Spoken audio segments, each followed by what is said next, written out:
నీ మంచితనాన్ని బలహీనతగా మార్చుకుంటే ఈ సమాజం నిన్ను కరివేపాకులాగా తొక్కేస్తుంది. నీతో ఎవడు ఎలా ప్రవర్తించాడో నువ్వు కూడా వాడితో అలాగే ప్రవర్తించాలి. వాడి పాపాన వాడే పోతాడులే అని నువ్వు అనుకుంటే చివరికి పోయేది నువ్వే. నువ్వు ఎంత మంచివాడివైనా, ఎంత నిజాయితీగా ఉన్నా ఎదుటివాడు నిన్ను తేడాగా మాట్లాడి చులకనగా చూశాడనుకో, అలాంటి వాళ్ళని లైఫ్లో గుర్తుపెట్టుకో, మర్చిపోవద్దు. ఎందుకంటే జీవితంలో ఒకరోజు వాడే నీ అవసరానికి వస్తాడు. ఆ రోజు నువ్వు ప్రశాంతంగా ఒక్క మాట చెప్పాలి వాడికి. ఆ రోజు నువ్వు నన్ను ఎలా చూశావో తెలుసా?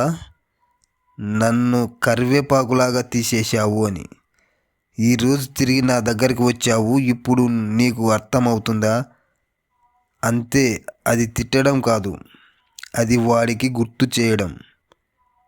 నువ్వు ఏమి చెప్పకుండా వదిలేస్తే వాడు మారడు.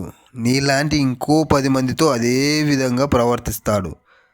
నీకు చెప్పగలిగే స్థాయి వచ్చినప్పుడు నువ్వు చెప్పకపోతే వాడు ఇంకా రెచ్చిపోతాడు. తర్వాత జీవితం మొత్తం గడిచిపోయినప్పుడు వాడు ముసలివాడైన తర్వాత అప్పుడు ఇలా చేయకూడదు అని పశ్చాత్తాపడితే అది ఎవరికి అవసరం లేదు. అందుకే బ్రతికి ఉండగానే, వాడు ఇంకా అర్థం చేసుకునే స్థాయిలో ఉండగానే చెప్పాలి. నువ్వు నాతో ఎలా ప్రవర్తిస్తే నేను కూడా అలాగే స్పందించగలను అని. అలా ఒకరిద్దరు గట్టిగా చెప్పారనుకో, మూడో వ్యక్తితో వాడు నోరు కూడా విప్పడు. ఇప్పటి ధర్మం ఒక్కటే.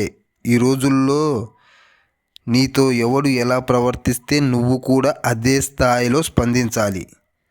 ఇది ప్రతీకారం కాదు, ఆత్మగౌరవం. ఒక చెంప చూపించే ఫిలాసఫీ ఈ రోజుల్లో పనిచేయదు.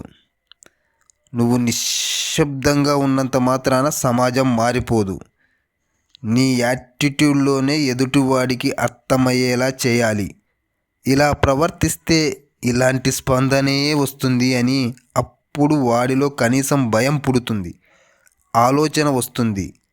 నేను ఇలా ప్రవర్తిస్తే ఎదుటివాడికి ఇంత బాధ కలుగుతుందా అని అనుకుంటాడు.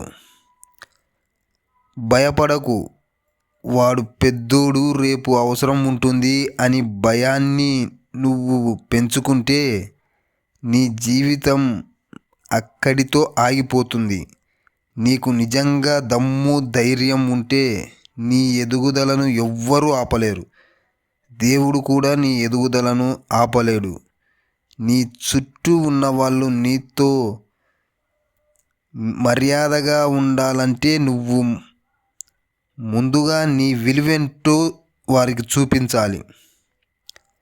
ఇది నీ కోసం మాత్రమే కాదు, నీ పిల్లల కోసం, నీ కుటుంబం కోసం, ఈ సమాజం కోసం. ఈరోజు నువ్వు మారితే రేపటి తరం కూడా మారుతుంది. అందుకే గుర్తుపెట్టుకో, నీతో ఎవడు ఎలా ప్రవర్తిస్తే నువ్వు కూడా అలాగే స్పందించడంలో ఏ తప్పు లేదు. ఎవరైనా తప్పు అంటే వాళ్ళ లైఫ్ వాళ్ళ చూసుకోమను. నువ్వు మాత్రం నీ ఆత్మగౌరవాన్ని వదులుకోకు. భయపడుతూ బ్రతికితే గౌరవం రాదు. గట్టిగా నిలబడితే ప్రపంచమే నీతో సాఫ్ట్గా మాట్లాడుతుంది. ఈ వీడియో నచ్చితే లైక్ చేయండి, షేర్ చేయండి. మరింత సమాచారం కోసం సబ్స్క్రైబ్ చేసుకోండి.